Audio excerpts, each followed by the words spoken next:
Ito na guys, ang mga manok ko, pinapaliguan ko na sila guys, kanina. Ayan, tuyo na ang balibo nila. Ayan, bagong ligo. At ito naman, natuyo na din ang balibo. Paligo ko na rin yan guys.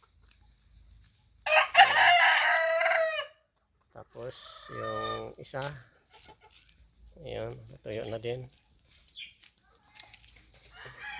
Napilay yan guys, gawa ng nabitin dito, kaya napilay siya.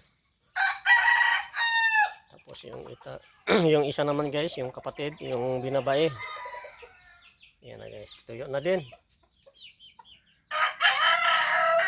Yan, pati isa tuyo na din ang katawan, ang balibo.